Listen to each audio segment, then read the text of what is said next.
မိတ်ဆွေတို့သိပါသလားမိမိတို့နေ့စဉ်နေထိုင်နေတဲ့အိမ်ထဲမှာရှိနေတဲ့ပစ္စည်းလေးတစ်ခုကမိမိတို့ရဲ့စီးပွားရေးနဲ့ကန်စားတာကိုတိတ်တဆိတ်ဖျက်ဆီးနေတတ်ပါတယ်တချို့သောအသုံးဆောင်ပစ္စည်းတွေဟာဖျက်ဆီးယူရင်းသွားတဲ့အခါမှာအိမ်တွင်းကိုမကောင်းတဲ့စွမ်းအံအနုလက္ခဏာတွေကိုအဆက်မပြတ်ဆွဲဆောင်ယူဆောင်လာတတ်ကြပါတယ်မိမိတို့ဘလို့ပဲစူးစမ်းငွေကြေးတွေမမြဲပဲထင်နေတာအိမ်တွင်းမှာမကြာခဏဆိုသလိုစိတ်ဝမ်းကွဲစရာတွေကြုံတွေ့နေရတာဟာဒီအချက်ကြောင့်လည်းဖြစ်နိုင်ပါတယ်မင်္ဂလာရှိလာတဲ့နေ့ရက်လေးတစ်ခုမှာအိမ်တွင်းအေးချမ်းသာယာပြီးစီးဝါးလက်လာပါရီတဟုန်ထူးပွင့်လန်းလာစေဖို့အတွက်အခုလိုဝိမြပေးရခြင်းဖြစ်ပါတယ်ယခုတင်ဆက်ပေးမယ့်အကြောင်းအရာလေးကိုအစိုးအထိနားဆင်ပေးခြင်းထင်မိမိတို့နေအိမ်ကကံအညံ့တွေကိုအထီးရောက်ဆုံးဖယ်ရှားပစ်နိုင်မှာအမှန်ပဲဖြစ်ပါတယ်ပထမဦးဆုံးအနေနဲ့လူတိုင်းတတိမထားမိပဲအိမ်ထဲမှာအမြဲတမ်းပစ်ထားကြတတ်တဲ့ပစ္စည်းတစ်ခုအကြောင်းကိုစတင်ပြီးတော့ပြောပြပေးခြင်းပါတယ်အဲ့ဒါကတော့အိမ်တွင်းမှာရှိနေတဲ့အကွဲကြောင်းထင်နေတဲ့မှန်ချက်တွေနဲ့ပဲ့ကြွေပျက်စီးနေတဲ့ပန်းကန်းခွဲရောက်အဟောင်းတွေပဲဖြစ်ပါတယ်ဆေးလူကြီးမိဘတွေနဲ့လောကီပညာရအယူအဆတွေအရာအကွဲနေတဲ့မှန်ကိုဆက်ပြီးအသုံးပြုခြင်းကအိမ်သူအိမ်သားတွေအကြားအထင်မြင်လွဲမှားမှုတွေကိုဖြစ်စေပါတယ်အထူးသဖြင့်လင်မယားအချင်းချင်းသို့မဟုတ်မိသားစုဝင်တွေအကြားမှာအသေးအဖွဲကိစ္စကအစစိတ်ဝမ်းကွဲပြီးရန်ခဏထိရတတ်ပါတယ်အကွဲမှန်တွေကလူတွေရဲ့စိတ်ဓာတ်ကိုလွတ်ခတ်ပြီးအိမ်တွင်းမှာရှိတဲ့ဆွဲအန်းကောင်းတွေကိုအစိတ်အမွာပျက်စီးသွားအောင်တွန်းပို့တတ်ပါတယ်ဒါအပြင်မိမိတို့စနစ်တကျရှာဖွေစုဆောင်းထားတဲ့စီးစိမ်ဥစ္စာတွေဟာလည်းမလိုအပ်တဲ့နေရာတွေမှာအလားဟာတယိုစိတ်ပျက်စီးသွားရတတ်ပါတယ်ကြည်လင်ပြတ်သားပြီးအနာအဆာမရှိတဲ့အထုံးဆောင်ပစ္စည်းတွေအားသာစိတ်ချမ်းသာမှုနဲ့ကြက်တည်မင်္ဂလာအပေါင်းကိုပေးစွမ်းနိုင်မှာဖြစ်ပါတယ်ဒါကြောင့်အိမ်တွင်းကအဖိုးတန်တဲ့လက်လာပါစွမ်းအံတွေကိုထိမ့်သိမ့်ဖို့အတွက်အကွဲကြောင်းရှိတဲ့ပစ္စည်းမှန်သမျှကိုအမြန်ဆုံးဖယ်ရှားပစ်သင့်ပါတယ်ဒုတိယမြောက်အနေနဲ့သတိပြုရမယ့်အရာတစ်ခုကတော့အိမ်တွင်းမှာပစ်ထားတဲ့တေဆုံးရက်တန်နေတဲ့နာယီအဟောင်းတွေပဲဖြစ်ပါတယ်အိမ်တွင်းမှာရှိနေတဲ့နာယီတွေပျက်စီးနေခြင်းသို့မဟုတ်ဓာတ်ခဲကုန်ပြီးအချိန်တွေရက်တန်နေခြင်းကမိသားစုရဲ့ကန်စားတာကိုအလွန်ပဲထိခိုက်စေပါတယ်ဆေးအယူဆများအရာရက်တက်နေတဲ့နာယီကအိမ်တွင်းကလူတွေရဲ့တိုးတက်မှုကိုပိတ်ဆို့ပြီးစီးပွားရေးလမ်းကြောင်းတွေကိုကြံကြားစေတတ်ပါတယ်အချိန်ဆိုတာရှေ့ကိုအမြဲတမ်းစီးဆင်းနေရမယ့်ပဘာဝတရားဖြစ်တာမို့နာယီရက်နေခြင်းကဘဝရဲ့အခွင့်အလမ်းကောင်းတွေကိုလမ်းလွဲထွားစေပါတယ်ဒါအပြင်လုပ်ငန်းခွင်တွေမှာအဆင်မပြေတွေကြုံတွေ့ရတတ်ပြီးရစရာရှိတဲ့ငွေကြီးတွေလည်းအချိန်ဆွဲနှောင့်နှေးစေတတ်ပါတယ်ဒါကြောင့်အိမ်ထဲမှာပြန့်နေတဲ့နာယီတွေရှိနေရင်ချက်ချင်းပြင်တာဒါမှမဟုတ်အမြန်ဆုံးဆွန့်ပစ်လိုက်တာကအကောင်းဆုံးဖြစ်ပါတယ်မိမိတို့ဘဝရဲ့ကံကောင်းခြင်းတွေအရှိန်အဟုန်မပြတ်လဲပတ်နေစေဖို့အတွက်အချိန်စနစ်မှန်ကန်နေဖို့ကအလွန်ပဲအရေးကြီးပါတယ်တတိယမြောက်အနေနဲ့သတိပြုရမယ့်အရာတစ်ခုကတော့နေအိမ်တွေမှာစိုက်ပျိုးထားတဲ့6တွေးတည်ဆုံးနေတဲ့အပင်အိုးတွေပဲဖြစ်ပါတယ်အသက်ဇီဝမရှိတော့တဲ့အပင်သေးတွေကအိမ်တွင်းကိုမွဲ6နဲ့စိတ်တက်ကြဆင်းစေမဲ့အနုလက္ခဏာဓာတ်လိုင်းတွေကိုဆွဲဆောင်တတ်ပါတယ်အိမ်တူအိမ်သားတွေရဲ့ကြမ်းမာရေးကိုထိခိုက်စေနိုင်ပြီးအိမ်တွင်းမှာမကြာခဏဆိုသလိုဖျားနာမှုတွေလည်းကြုံတွေ့ရတတ်ပါတယ်လန်းဆန်းဆူပြေတဲ့အပင်စိမ့်လေးတွေကဒါအိမ်တွင်းကိုတက်ကြွမှုနဲ့ကံကောင်းခြင်းတွေကိုယူဆောင်ပေးနိုင်တာဖြစ်ပါတယ်ဒါကြောင့်အပင်သေးတွေကိုအမြင့်ကအစာရှင်းလင်းပြီးတဘာဝရဲ့အလှတရားတွေကိုပြန်လဲဖြည့်ဆည်းပေးလိုက်ပါစတုထမြောက်အနေနဲ့မိမိတို့နေရင်အတွင်းမှာလုံးဝမဝတ်ဖြစ်ပဲနှစ်ပေါင်းများစွာစုပုံထားတဲ့အဝတ်အစားဟောင်းတွေနဲ့ဖနက်ဟောင်းတွေအကြောင်းကိုပြောပြပေးချင်ပါတယ်အဝတ်ပီရိုတွေထဲမှာသို့မဟုတ်အိမ်တွင်းတူလောင်ယုံတွေထဲမှာအသုံးမပြုပဲစုဆောင်းထားတဲ့ပစ္စည်းဟောင်းတွေကအိမ်ရဲ့စွမ်းအင်ကိုလေးလိမ်ထိုင်းမင်းစေပါတယ်မလိုအပ်ပဲအမှိုက်လိုဖြစ်နေတဲ့အရာတွေကိုစုစည်းထားခြင်းကမိမိတို့ရဲ့စိတ်အာရုံကိုလည်းရှုပ်ထွေးပွေလီစေပြီးစိတ်ဖိစီးမှုတွေကိုပိုမိုများပြားစေတတ်ပါတယ်အတိတ်ကစိတ်မချမ်းမြေ့စရာအဖြစ်အပျက်တွေသို့မဟုတ်မေးဖြစ်တဲ့အရာတွေကိုတန်းတာတွေ့ကပ်နေသလိုမျိုးစိတ်အနှောင့်အယှက်ဖြစ်ရတတ်ပါတယ်ဒီလိုအသုံးမလိုတဲ့ပစ္စည်းဟောင်းတွေကိုသူတကားထန်လူတန်းချင်းသို့မဟုတ်စွန့်ပစ်ခြင်းဖြင့်အိမ်တွင်းမှာနေရာလွတ်အသစ်တွေကိုအမြန်ဆုံးဖန်တီးပေးဖို့လိုအပ်ပါတယ်နေအိမ်တွင်းမှာတန်ရှင်းကျဲဝတ်တဲ့နေရာလွတ်အသစ်တွေရှိလာမှသာဘဝအတွက်ကောင်းမွန်တဲ့ငွေကြီးအခွင့်အလမ်းသစ်တွေကအလို့အလျောက်စီးဝင်လာမှာဖြစ်ပါတယ်ပြင်စမမြောက်နည်းနဲ့အိမ်တအိမ်ရဲ့အသက်သွေးကြောဖြစ်တဲ့အိမ်ရှိဝင်ပေါက်တကားမကြီးအနီးမှာပစ္စည်းတွေရှုပ်ပွားနေခြင်းအကြောင်းပဲဖြစ်ပါတယ်အိမ်ရှိမျက်နှာစာသို့မဟုတ်အိမ်ရှိတကားဝဆိုတာ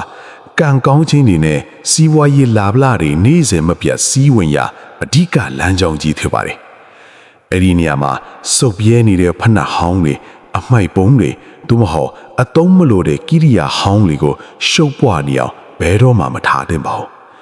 ။ဝင်ပေါက်လမ်းကြောင်းပိတ်ဆို့ရှုပ်ပွားနေခြင်းကစီးပွားရေးလာဗလာတွေနဲ့ငွေကြေးစီးဝင်မှုတွေကိုအိမ်ထဲမရောက်အောင်တားဆီးပိတ်ပင်လိုက်သလိုမျိုးဖြစ်သွားတတ်ပါတယ်။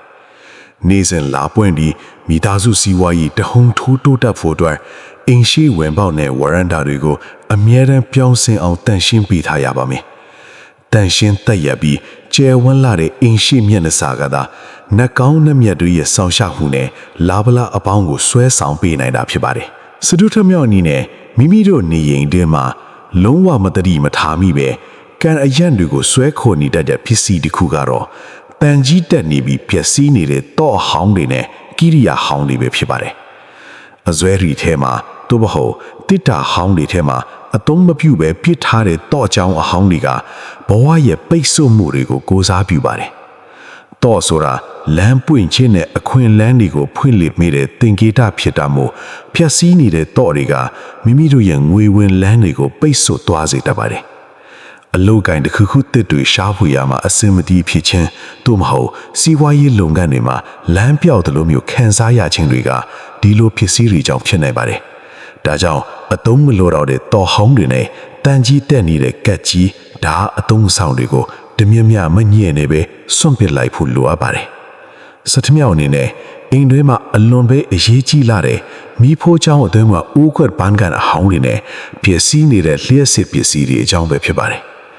မိဖိုးချောင်းဆိုတာအိမ်တအိမ်ရဲ့စီးစိမ်ဥစ္စာတိုးလောင်ရအရက်ဖြစ်တာမို့အဲ့ဒီနေရာမှာရှိတဲ့ပစ္စည်းတိုင်းလာတန်ရှင်းတက်ရနေဖို့လိုအပ်ပါတယ်။အောက်ခြေမြန်းညစ်ပြီးပေါက်ပြဲနေတဲ့အိုးတွေသို့ဟုတ်တုံးလို့မရတော့တဲ့သမင်းပေါင်းအုပ်အပြက်တွေကိုဒီတိုင်းစိမ့်တီးထားခြင်းက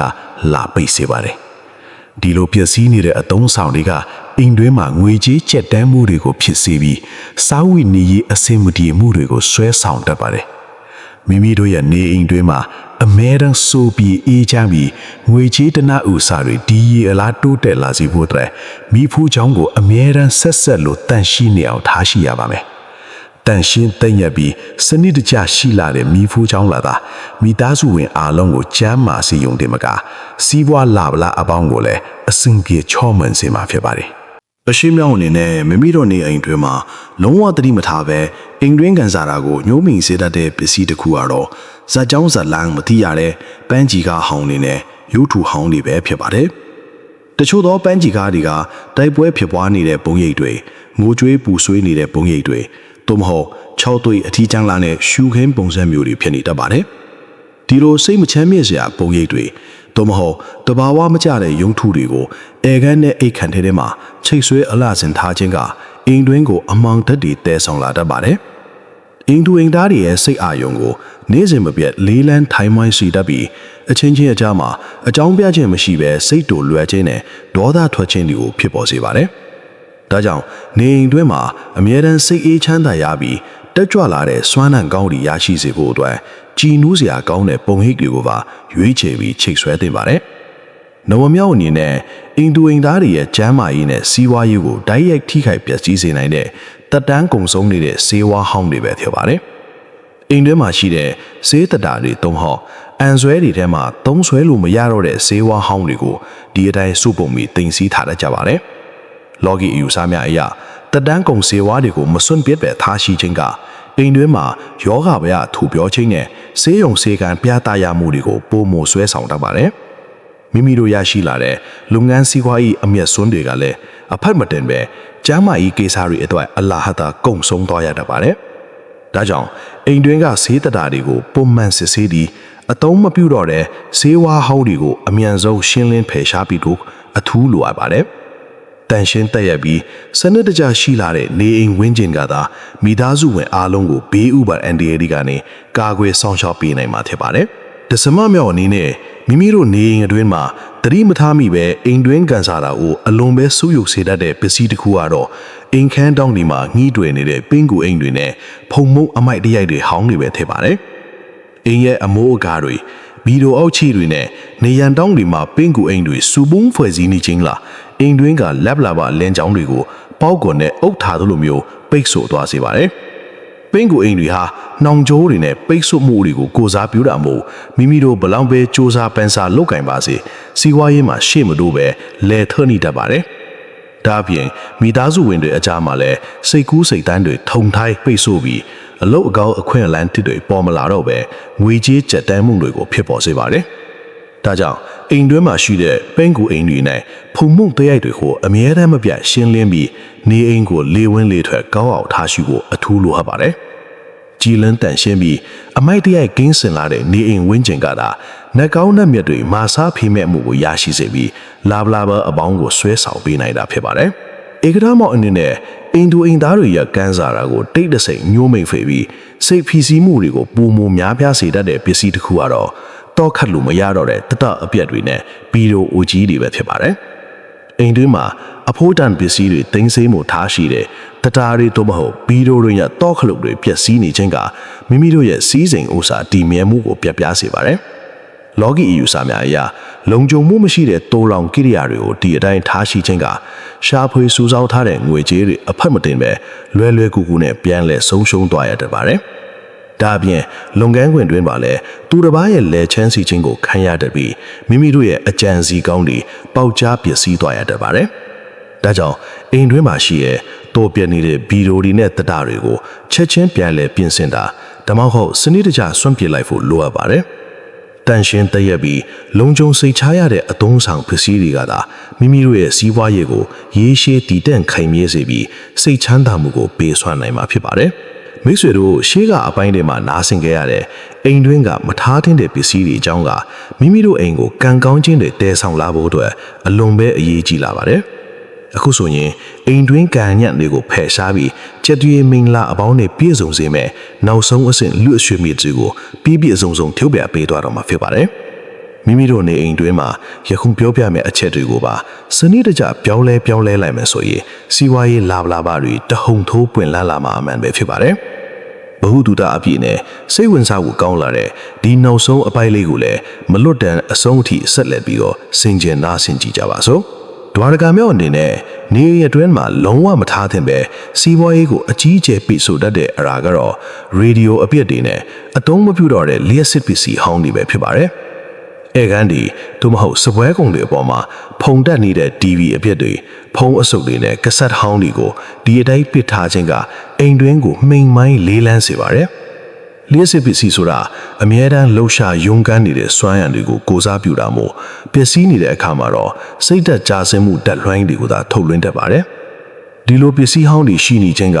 မိသားစုဝင်တွေအကြားမှာအချင်းချင်းစကားပြောဆိုရခက်ခဲခြင်းနဲ့လူမှုဆက်ဆံရေးလမ်းကြောင်းတွေပိတ်ဆို့ခြင်းကိုကြုံတွေ့ရတတ်ပါတယ်။ဒါကြောင့်အိမ်တွင်းကအဖိုးတန်တဲ့လာဘလာဘဆွမ်းအံတွေလန်းဆန်းတကြွနေစေဖို့အတွက်သုံးလို့မရတော့တဲ့လျှက်စစ်ပစ္စည်းမှန်သမျှကိုချက်ချင်းစွန့်ပစ်လိုက်ဖို့အထူးလိုအပ်ပါတယ်။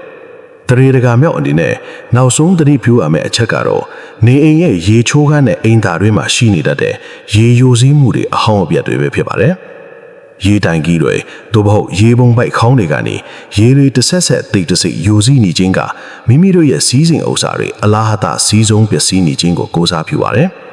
ဘလောက်ပဲငွေကြေးတွေအလုံးရင်းနဲ့ဝင်နေပါစေရေယိုစည်းမှုတွေရှိနေတဲ့ညတော့ငွေကြေးတွေကလက်ထဲမှာမမြဲပဲအကြောင်းမျိုးမျိုးနဲ့ပြန်လဲဆုံးရှုံးသွားရတတ်ပါတယ်။ဒါကြောင့်အိမ်တွင်းမှာရှိတဲ့ရေပိုက်တွေနဲ့ရေချိုးခန်းအသုံးဆောင်တွေကိုအမြဲတမ်းစစ်ဆေးပြီးအမြန်ဆုံးပြုပြင်ထိန်းသိမ်းပေးဖို့အထူးလိုအပ်ပါတယ်။တန်ရှင်းစင်ကြယ်ပြီးစနစ်တကျရှိလာတဲ့နေအိမ်ဝင်းကျင်ကသာမိသားစုဝင်အားလုံးကိုဘေးဥပါဒ်အန္တရာယ်တွေကနေကာကွယ်ဆောင်ရှောက်ပေးနိုင်မှာဖြစ်ပါတယ်။နားဆင်ပေးခဲ့ကြတဲ့မိတ်ဆွေအပေါင်းတို့စိတ်ဤချမ်းသာခြင်းကိုယ်ဤကျမ်းမာခြင်းပြည့်စုံပြီးစီးပွားလာပါတွေဒီရေအလားတိုးတက်ကြပါစေကြောင်းဆုမွန်ကောင်းတောင်းရင်ညီကုံချုပ်လိုက်ရပါတယ်။နောက်ထပ်လည်းဘဝအတွက်အထုံးဝင်မဲ့တရားဓမ္မတွေနဲ့စိတ်ဝင်စားဖွယ်အားအင်းတွင်းဗဟုတုတတွေကိုအမြဲတမ်းဝေမျှပေးသွားမှာမို့ channel လေးကို subscribe လုပ်ခဲ့ပေးပါအောင်နော်။